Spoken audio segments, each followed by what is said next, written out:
My point is not to create circumnavigators. My goal is just to inspire, give some motivation. It doesn't matter which field of the life or which area, but find your spot. Not just because you will be happy, but if you find your spot, you will live a really it's a life which is worth it. Welcome to the Passages from the Heart podcast, a podcast featuring real people sharing real stories about adventure out on the water. I'm your host, Shell Hart. Ahoy, friends, and welcome back to the Passages from the Heart podcast. Today's episode features world-class sailor and three-time circumnavigator Captain Istvan Kopar. If you follow the Golden Globe race at all, you'll likely recognize Captain Kopar's name, as he was one of the 50th anniversary edition 2018 Golden Globe race finishers. But did you also know that almost 30 years before that 2018 Golden Globe race, Captain Kopar, with the help of two friends, built a 31-foot sloop which he solo circumnavigated around the world, making only one stop in Perth, Australia. Today, Captain Kopar has his sights set on an entirely new-to-him challenge regarding the solo circumnavigation. The challenge he has planned will coincide with and celebrate the 250th anniversary of America. On July 4th of this year, at the age of 73, Captain Kopar will depart Florida aboard his sailing vessel Surprise, a Valiant 42, and he'll sail solo across the Atlantic to Les Sables d'Olonne in France. Then later this summer, though he's not officially part of the race, Captain Kopar will depart Les Sables d'Olonne with the 2026 Golden Globe fleet on September 6. But instead of heading eastbound round the world with the rest of the GGR fleet, Captain Kopar will head starboard, west, towards rounding Cape Horn, while the Golden Globe fleet rounds the Cape of Good Hope. In today's podcast, Captain Kopar and I dive deep back into time as he shares his story of how sailing became such an integral part of his life, and how all the more sailing continues to shape his life so that he can live a life well lived. Before we jump into the podcast, Captain Kopar would also like to express his immense gratitude to his family, friends, and supporters who've all helped to make his America 250th anniversary challenge aboard sailing vessel Surprise possible. And now, on to the show. Ahoy, Captain Kopar, are you there? Yeah, I hear you. Hi. Thanks for the invitation and for your kind words on my book. Oh my goodness. Let me say, I feel as high, not just as a kite, but as high as a satellite to be able to have the honor of speaking with you.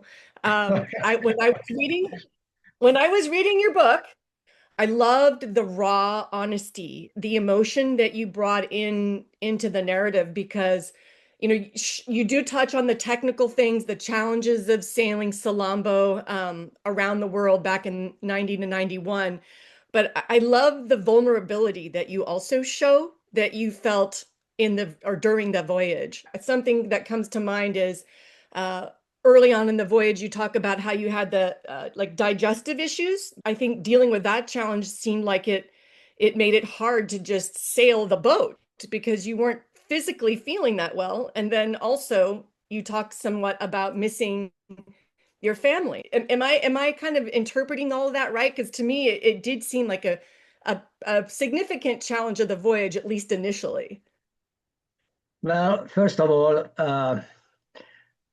I think nomen est omen, that means the name is a kind of determine the destination. And you read the book with your heart. And of course, your last name is Hart. I didn't, frankly, I try not to write this book just for sailors. So the goal was to open up towards the public for non-sailors as well. So I try to avoid to go into the technicalities and try to avoid as much as I could the sailing terms, blah blah blah. And frankly, Right. this was my very first childhood dream. So, and I think the reason I Yeah. wrote it that way because I got the chance to write it within a couple months after the experience, and that was so fresh in me. So I think Yeah. that's Well, and the other thing that was you did too that was really neat is that you had like the excerpts from the log section. So it's like you're going back and forth between just sort of the narrative of the story as it unfolds from literally from when you're a young boy, right? And right. then you intersperse in the actual pieces of the log from the actual voyage itself, which I love that. I just thought that was, I don't know, I just cannot say enough about the book, and that's why I was so looking All forward to the right. second one. Thank you Well, so much again for sending that too. That was so generous of well, you. well. I make the promise that if I am able to finish this the scheduled circumnavigation, then definitely I will be. My plan is to incorporate the last one and of course the previous one. And the second book is not just about sailing. Pretty much my move, leaving the home, the landlocked country, Hungary behind, and moved to U.S. And this transition and obviously the difficulties of this try to assimilate and blend in. I was not too young when I Yes. moved, so obviously I couldn't rid of my accent. But the good news is that my two daughters have no accent. Oh, wow. Really?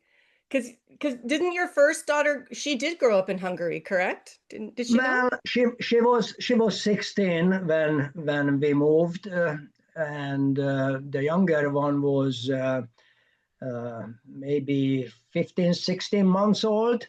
So Oh. the obviously the younger one has zero accent, but sometimes they say that the older one might have a kind of Irish accent. So I don't know, Oh, really? but frankly, my Well, biggest, it's my most, what I am really proud of is my two daughters. The younger one is a Delta pilot, and the older one is a trauma surgeon. yes, I learned that. I've been doing my homework on you after I Oh, read your okay. book. I watched well, first of all, I watched the video that you did with UK Sailing of your podcast with them. I believe that was Oh, pretty recent. okay. With I can't recall the name of the host. He has an interesting name. I can't recall it, but that was Right, really good. And then I actually went back in time and also watched your interview with Don McIntyre, which was shortly after your completion of the 2018 GGR with Puffin. And right. I think Don called it two old blokes talking or something like that. It was a great interview. And then thirdly, I listened to your interview with Paul Trammell. But what I was wondering is if you wouldn't mind, just for our listeners, if you could give them a little recap on how a young boy growing up in Hungary ends up completing, I think, is it three circumnavigations, right? Well, if I go back to my childhood, the first picture what I got from my mother's album uh, shows me. Most probably, it looks to me that I still have no harness but diaper on and crawling on the foredeck on a small dinghy. Of course, my mother's protective arms are guiding me behind. But so my point is that it was not my choice. My family uh, put me into this environment, and it became a kind of natural to grow up in this wet environment. And of course, Hungary unfortunately became a landlocked country after World War II, but it maintained a decent maritime history for 800 years, but it's history. So back to my history is my dad was very active in that particular sailing club, which was originally owned by the only shipping company in Hungary. So we were the only sailing club around the lake. That's what I wanted to tell you. That because as Hungary became landlocked, the so-called leftover sea was Lake Balaton. Lake Balaton is a relatively big lake in Central Europe, but of course it's nothing by US standards.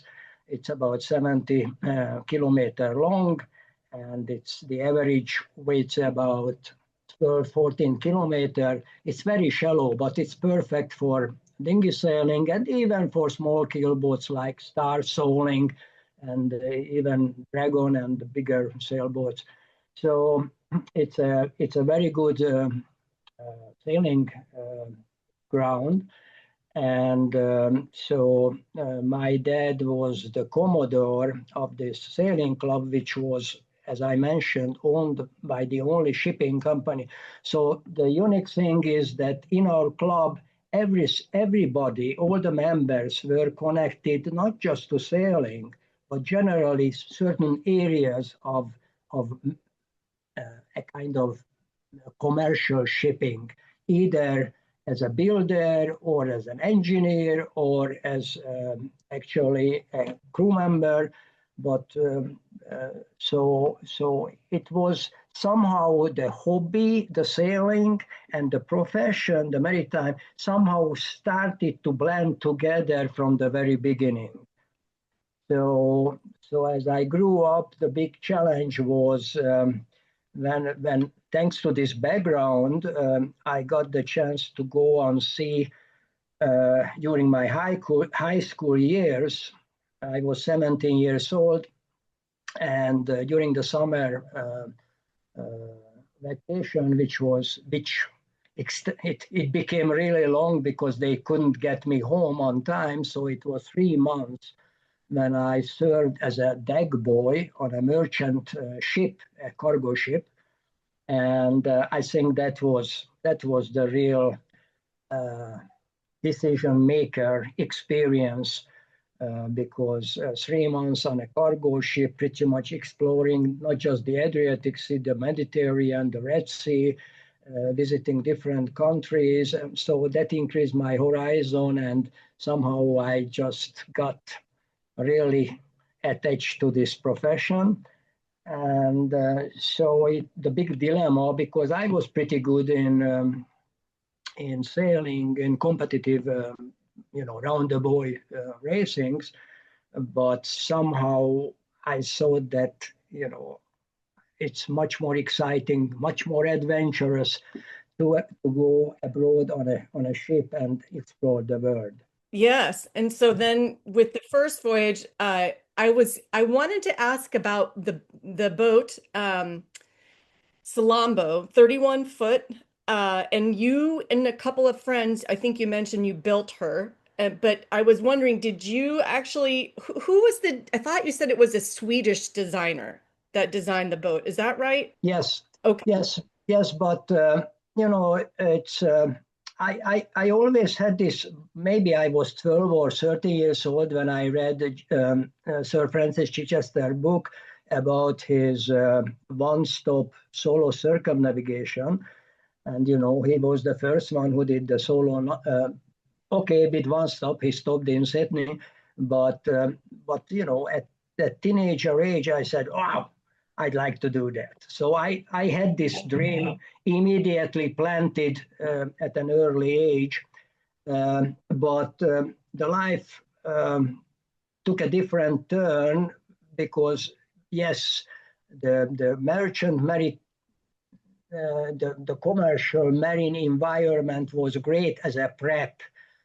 Some to execute sometime the childhood dream.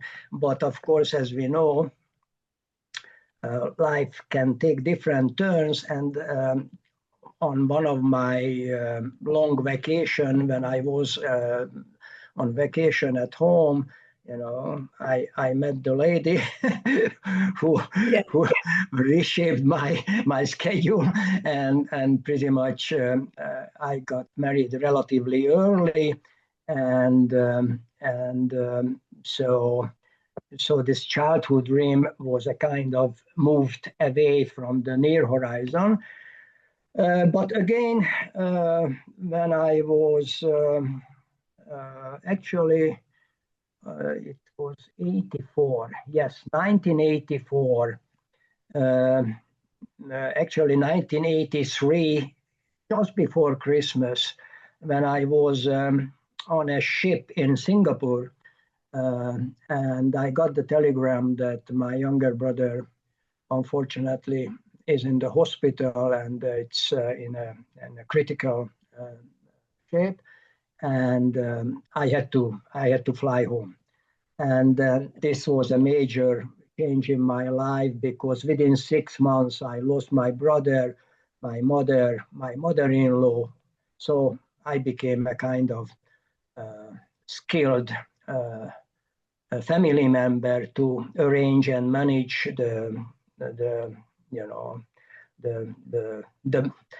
the things which is happening, unfortunately, when we are losing so many family members. And I decided, okay, I cannot go back, and I have to maintain some of the priority to stay with the leftover family members. And that was the time when I established in Hungary, that was 84, the very first private sailing school and little marina. It's nowadays, especially the youngsters, have no knowledge or cannot recall what is being behind the Iron Curtain. But 84 was still, certain part of Europe was still behind the Iron Curtain. So the reason I have to talk about this, because Salammbo was nowhere that time. I was focusing on this private enterprise. As I said, I was the very first on Lake Balaton as a private sailing school and marina, and it's a pioneer activity with a lot of obstacle course, but it was pretty successful.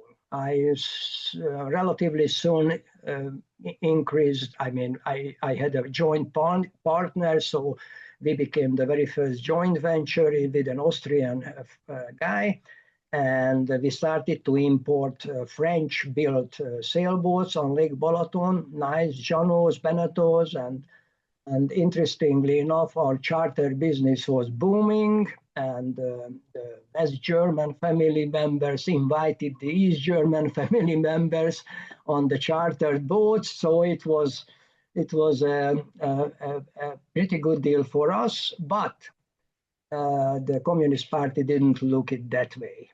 So as we were pioneers, they were I really don't want to go too far with this topic, but to cut the long story short, they pretty much froze our business at the peak of the summer. We needed to compensate our charter guests, and pretty much during this investigation, all our boats were kind of sailed. So pretty much we went into a kind of bankruptcy. And that was the time when the childhood dream came up and said, okay, and I invested my, what I inherited from my mother, a little cash to buy the hull and the deck from a shipyard. As you mentioned, well, there was a Swedish boat designer who spent 1 year in Hungary working in that boatyard and created a family of his design, The smallest one was 60 foot, then 18-footer, 21, 24, and 31 was the largest one. And all of them were called the Balaton 16 to 31. And Cardell was his name. And I think the 31, because he is a Swedish boat designer, it was in his blood. He was thinking not just about the lake, but maybe some coastal sailing on Lake, the Adriatic Sea. So the 31 was, it was in his mind, not just a lake sailing boat, but a kind of coastal, able to go on sea. Yeah. So I purchased that hull and deck, and then with two friends, we built it for 2 years, and we launched it in '89, late autumn, actually early winter, and in 1990, I started my sailing with Salammbo around the globe. I think one of the things that is interesting to me is to look back to how, because I remember you mentioned sponsorships that you had even then. I don't know if I'm going to pronounce this, the company that you worked for, was it Mahart, M-A-H-A-R-T, and that did they not do a little bit of sponsoring for your voyage back then? Yes. And then looking to your 2018, the GGR, which was something else I thought was interesting in your history, is how you like to celebrate or commemorate anniversaries of historical significance and sort of coordinate that with your voyages that you've been doing with your boats. I guess with the 2018, of course, it was the 50th anniversary of the Golden Globe race. The most difficult thing about doing these races or preparing for these circumnavigations is having the money just to get to the start line. So what is your experience with that as far as the whole sponsorship and fundraising aspect for these voyages and the preparation for them?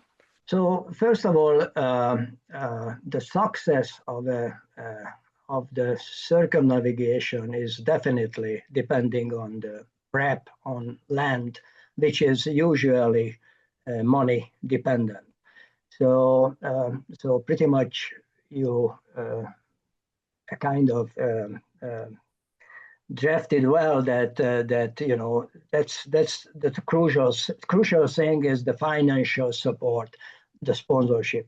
And the funny thing is that I am preparing for the fourth circumnavigation, and I am not a teenager anymore, and maybe this circumnavigation is perhaps the most challenging so far regarding to get the financial support. So briefly, I haven't got any financial support so far, except from my wife. So just briefly, I wanted to do this with my small 31-foot Salammbo because I still have it. And but my wife said, no, that's a suicidal action. So she pretty much did what I am so damn lucky, I guess, that usually other wives are not very keen on doing so, is put the mortgage on our home again and get the loan and became a cash buyer with the boat. Because every time when I got to a boat and I wanted to buy it for loan, I was, even if I was offering the asking price, I was always behind. So yes, back to the sponsorship.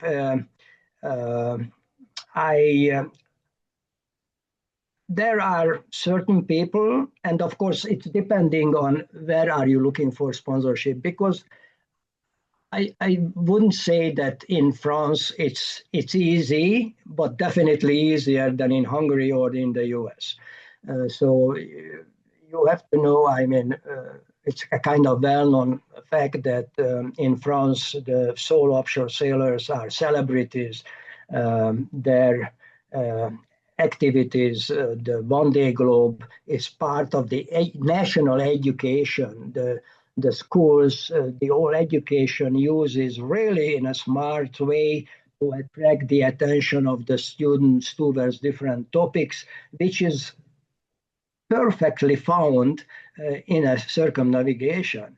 So if you go back to the celestial or the geographics or the meteorology or the physics or whatever, it's a good bait to get the attention of the students and direct their attention to that particular topic what they want to teach.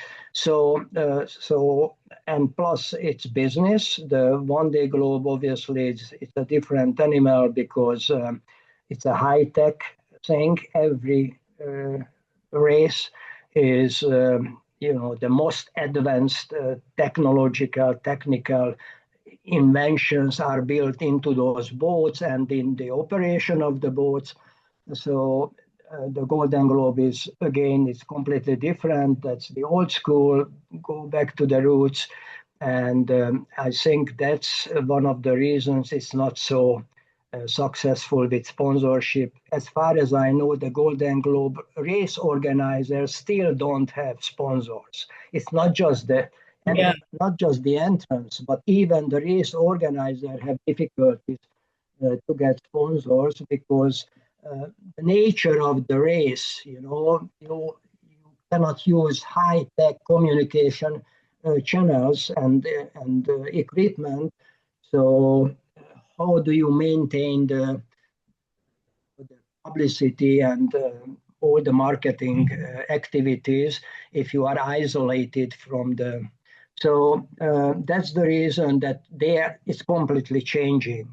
Now you can see that seven sailors, as far as I know, seven sailors have a special one-sided communication. It's almost like a reality show.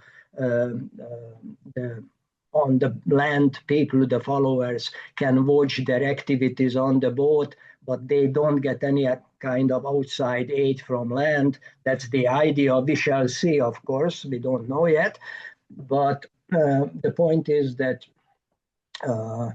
you can watch, for example, in my mind, the Whitbread and even the BOC had problems with sponsorship because in the BOC they had 4 stopovers, so they could increase the local publicity at those stopovers. But certain races, especially when they don't have the chance to communicate directly with the land, it's difficult. And needless to say, that's one of the reasons that the sponsors are a kind of resistant to sponsor this kind of activities. So back to my case, even I promise or still have been promising to my prospective sponsors that this is not the case with me because I have Starlink on board. We can make everyday visual if you want to. I can expose your product or service or whatever as you wish. Still couldn't get any sponsors. The only good whale what I found is from the marine, pretty much the maritime business is when I got a price break, a significant discount, or even free product from certain manufacturers. And but so far, except my wife, no one is helping me financially. Let's just talk about the upcoming westward voyage to commemorate the 250th anniversary of the United States and how that came up. And then I'd like to hear again, like what's the technology side of that going to be aside from just the Starlink and the updates for the world at large? I mean, I'd like to hear if you're going to be using it for the actual, creating your route and weather and all that?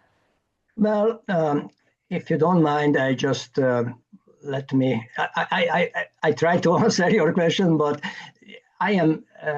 It sounds that the solo sailing is a kind of very selfish activity, and I definitely I am in a certain way. I am a performance-oriented sportsman. So yes, I'd like to set up records and I'd like to challenge myself, but uh, from my merchant marine background, we hated the situation when we had no cargo in the ship.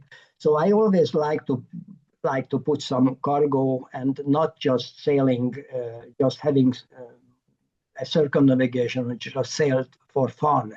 So my point is that I like to have some mission, and I am what can you do as a cargo on a sailboat? So I think Jimmy Cornell, it's a good friend of mine, and I think he's a kind of genius on PR as well, because he organized he established the ARC, the Atlantic Rally for Cruisers. He is the founder of it.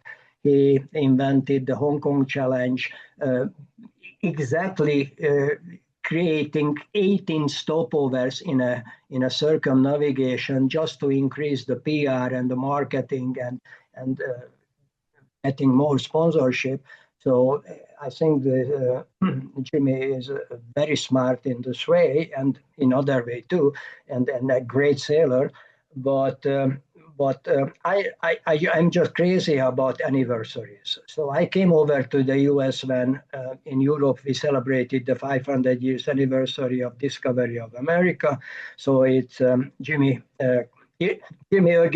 Cornell organized the America 500. So pretty much we had 146 boats, 26 different nations, followed Columbus' first voyage to the Bahamas in a race. And I think it was a great idea. We enjoyed it very much. And by the way, that was my first visit to US when after the finish in Bahamas, I sailed to Miami. So the next, by the way, this time Europe was crazy about this anniversary. They had the Seville World Expo, Genoa, which is the birthplace of Columbus, hosted the Shipping World Expo. So here in the US, it was seemingly not a big thing, but it's a different story. So in 1996, Hungary celebrated the 1,100 years anniversary of the country. And just by accident, or I am not sure by accident, Jimmy Cornell organized the Hong Kong Challenge around the world yacht race. Pretty much just imagine that on River Thames, the Tower Bridge opens up, and that's the start line in downtown London. And his idea was to create a farewell circumnavigation race to Hong Kong. Hong Kong went back to China in 97, April of 97. So by the time I got there with our boat, that was not solo sailing, I had a full crew. By the way, it was a great American design built boat at 55. Chris Patton, the last British governor, gave me the trophy there. And by the time I got to England, Sir Edward Hayes gave me the biggest trophy, the Hong Kong Challenge trophy. So that was again an anniversary. So as you mentioned, in 2018, we had the 50th anniversary of the Golden Globe race. I entered into it. And now we have the 250th anniversary. The point is that 8 sailors, and this year it was completed by the 9th sailor who used the trimaran, but the 8 sailors with monohull were able to complete the solo non-stop westbound, the wrong way circumnavigation, and there is no one from the US. So I said, okay, we have this 250th anniversary. that would be a nice gift to give the U.S. sailing community if I succeed. So that's the idea. So that's the reason I am planning to do in a interesting, at least interesting for me. I hope it's also for others, that I am planning to sail July 4th, the anniversary day, to Les Sables d'Olonne, and September 6th, when the Golden Globe race will depart, the 26th Golden Globe race, I will sail after them, obviously not in the race, but from the same place at the same day, on the same day, and starting my opposite direction circumnavigation. Yes, it's not, I don't want to compare my boat or my equipment or my challenge to the Golden Globe Race challenge, because obviously I won't be in a race. I am not restricted regarding equipment or communication. I just want to share this experience. I want to kind of compare the different opposite direction circumnavigations for the followers. I think it's much more visible, much more attractive if we depart from the same place at the same time. And even if our boats are different, my boat will be not much bigger, 4 foot bigger than the Golden Globe Race boat. Yes, it is not a full keel, it's a fin keel, but pretty much it's a regular cruising boat. It's not a customized race boat. It's I haven't changed anything on the Valiant 42. It's 42 because the model name is 40, but the hull itself is a 40. And I am hoping that maybe we can even crisscross each other with the Golden Globe Race fleet participants. The boat that you chose, just for the listeners to know, the Valiant 42, I believe, is a Robert Perry design, right? Yes. If you don't mind, just really quickly, the 8 monohulls, skippers, most of them were metal boats, either steel or aluminum. So one reason that, when you hit the ice or container, you have a bigger chance to survive. And so my first choice was a Dutch boat, a steel boat. I think the only reason I dropped the idea because I didn't want to celebrate the 250th anniversary with a Dutch boat, so I just said, okay, we should go for a U.S. design and U.S. built boat, and of course Bob Perry is in the Hall of Fame and a great guy and a great sailor and a great designer, and the Valiant. At the time when we purchased it with my wife, it was unknown to me. But I started to respect it after sailing her from Seattle to Fort Lauderdale. I did remember you talking about getting the boat up in Seattle and then sailing her to Florida. How ready to go was she? I'm assuming it wasn't some major refit that you had to do, or how ready to go was she, and what have you sort of done to prepare her for your circumnavigation westward? Yes, we go back to the previous topic. Pretty much everything is the prep. So the name of the boat is Surprise, and definitely this boat deserves that name because it was full with surprises. So it's, when you buy a boat, even with the best surveyor and even with my background and years, because I have been all my life in this business. And but one day when you decide, when you make the offer, it's not enough to go through the boat, and it's just impossible. So yes, when I sailed the boat from Bellingham to Seattle, pretty much spent more than 3 months to prep the boat just for the trip to Fort Lauderdale, which became 9,000 nautical miles. But even when I got here, still found a lot of surprises. There in Seattle, I spent 1 month on the hard, completely replaced the running gear. So pretty much the strut was bent. That killed the shaft sail, the transmission.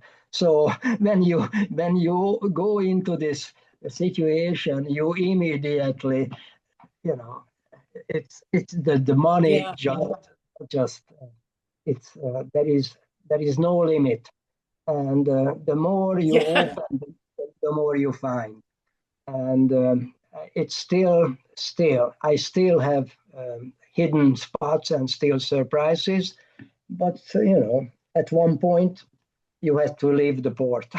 So. I'm also struck by something you said it with respect to your first circumnavigation was Salammbo, which is that the voyage really made you an excellent seaman because there are the things that would happen and the repairs that would be necessary. It made you, I guess, to say a kind of an expert as a jack of all trades with respect to repairing the systems on board. I have a burning question that I want to ask you. Which is, and you did mention this in your UK podcast, you are going to be, is it 72 or 73 when you leave Les Sables d'Olonne with the westward voyage? Well, I passed 73 in March, so okay. I am. If I am lucky and God is helping me, then I'm supposed to arrive at the age of 74 to Les Sables. But that's far away. So right now I am 73, and just for fun, I like the numbers. In Hungarian language, the number 3 and 7 are magic numbers. I was 37 when I did my first solo circumnavigation. I am 73 when I do the other way. So it's just like to play. That's really neat. How do you stay fit to do what you're doing? Not just physically fit, but how about the mental part of this too? I mean, I know you've done it before, so you have that to fall back on. It's not going to be the same as when you're 37 with the body that you had then, right? So with the body you have now, how have you been preparing yourself to take on this challenge? Well, interestingly enough, when I was 37, I was seriously preparing. Actually, I had a friend who pretty much was my voluntary fitness trainer. So I was running in the dark during the night in the forest, in the wood, the hilly areas, and just make sure that it's not just my lungs, but even my eyes get used to the dark. And so I was seriously preparing, and I think I needed all my physical fitness during that circumnavigation because I was lacking. What I was lacking that time is that experience, what I gathered in the meantime. So yes, because when you are merchant marine, I was merchant marine for 13 years, but you are on a ship, which is, yes, you still do you are still the jack of all trades, but it's a different dimension. The 3, 4, 500 feet long vessel create a much bigger distance from the sea, and when you are in a 31-footer, it's a very different exposition to the sea. So back to the original question. I am always very active. I am always in a project. And if I have some downtime, the current place where we live with my wife, unfortunately, is a very active tennis community. So the tennis is very handy, and I like it. And actually, I started just after the Golden Globe race. Back to the Golden Globe race, the proudest achievement during that race was what you were talking about, that you need to be the jack of all trades. That means I had two different sizes of vices and constantly repairing the breakdowns, fixing the breakdowns. So when you keep yourself active and busy your mind and body, I think it takes care of you. Well, and one last thing I want to ask you before we tell folks how they can follow your journey is you mentioned in another podcast, I think a quote by Arnold Schwarzenegger that I think was sort of maybe inspiring for you about um, dream dream big and work hard for your dreams. When there's other folks listening to this podcast air and they hear us talking, what would you say to someone who is interested? Whether they're a sailor or even a non-sailor, they may have a spark of interest to get out there on the water and do something like sail around the world. What comes to mind as far as advice?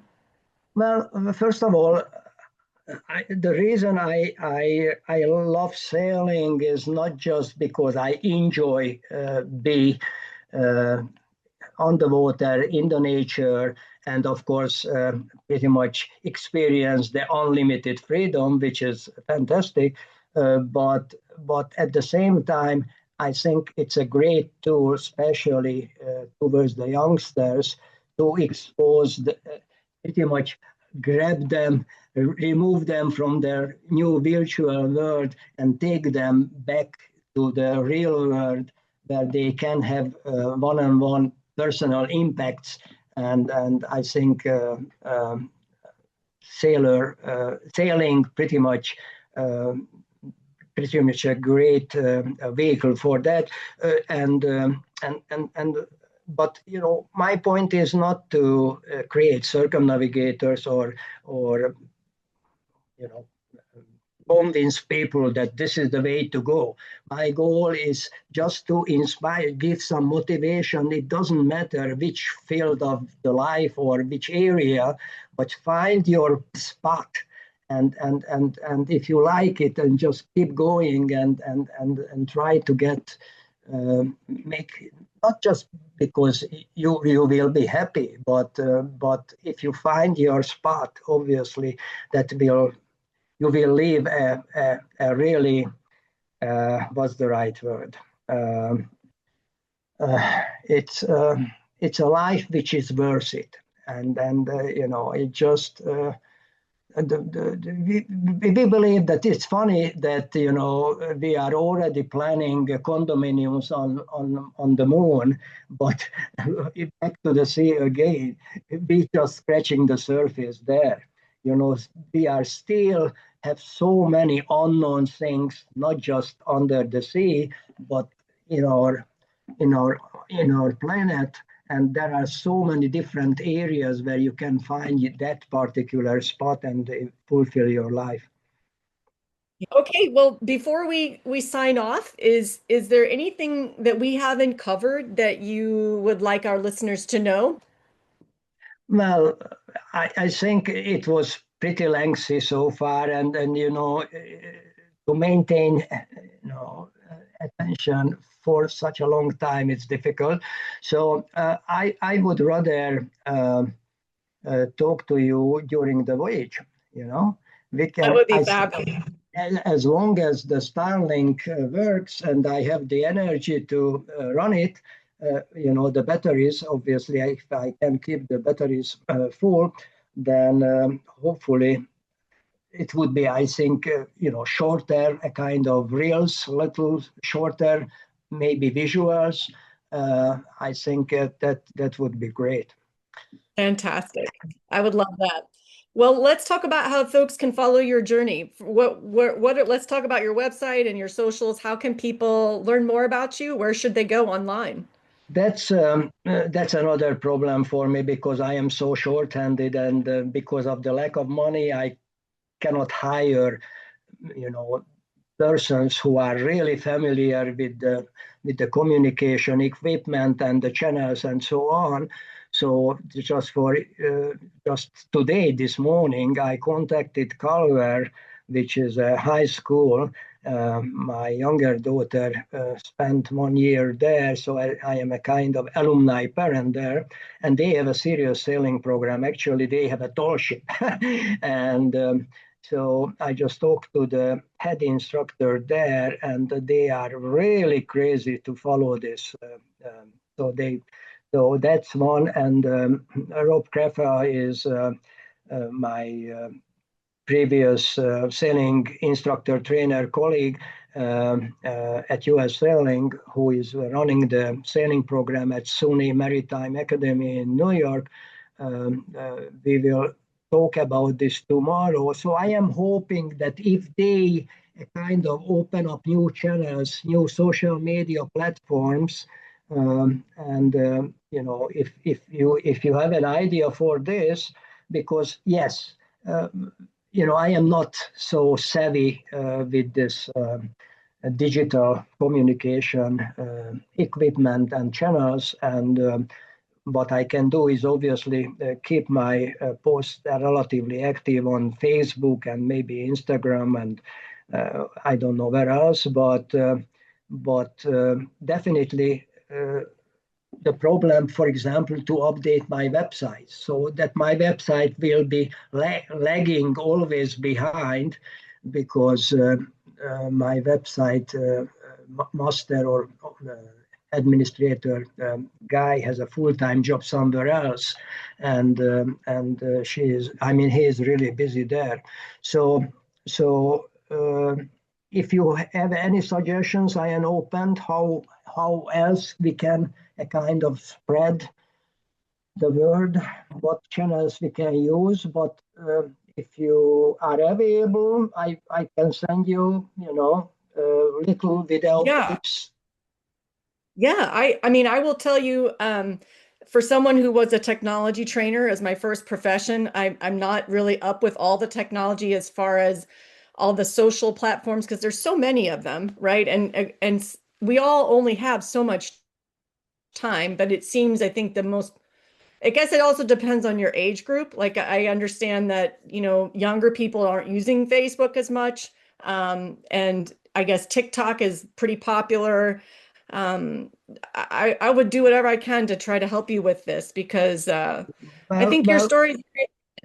Shell, for example, I think it would be at least very rational to me if there is one spot, for example, my website, and you just share the link and you spread it all over the places, and because every other channels might have, as you mentioned, TikTok may be just for the youngsters, Facebook may be for the older person, or I don't know what.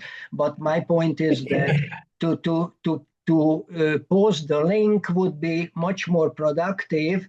But my problem, I would be, oh my God, that would be the best thing if I can. If you take this load, this challenge, I can hook you up with Robert, my friend, who is the website creator and administrator. But yeah, and then if he shares the website administration with you, that would be the best thing for me. Yeah. I would envision a link on the homepage of your website that would just be, the name of the current voyage. I don't know if you're going to call it, I think you are calling it America 250 Anniversary Challenge, having a link immediately to that. And then from there, you could have, do you use Instagram? And I think you use Facebook, right? Yeah, that's the easiest for me. Yes. Yes, yeah.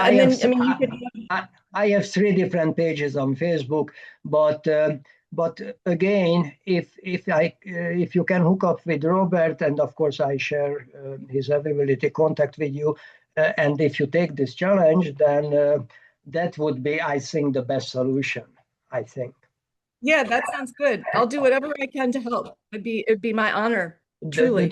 The reason, because if you go back and you start to, then you will find that, for example, I have a serious blog about the Golden Globe race, which I hope I am not bragging here, but a lot of useful technical and really good information what sailors can do before hit the road and they start to go a serious cruising or anything, how to prep the boat, what to do in this situation, on that situation.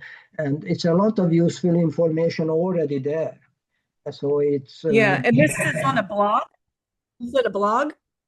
it's on the website. So pretty much, if you go back, back to puffin preparation, you have a tremendous amount of information how I prepared, how I rebuild puffin, and what happened after that. And every leg of the race is very detailed, very, I think, accurate description, and there are a couple. I know that the person, I think he's from Israel. He learned a lot from that blog because he took the time and read it, and then he called me and had additional questions. So I think it's a kind of useful data center. Well, I somehow I didn't catch that.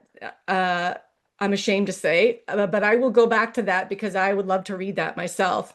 Another suggestion came to mind for you on your voyage with having the Starlink.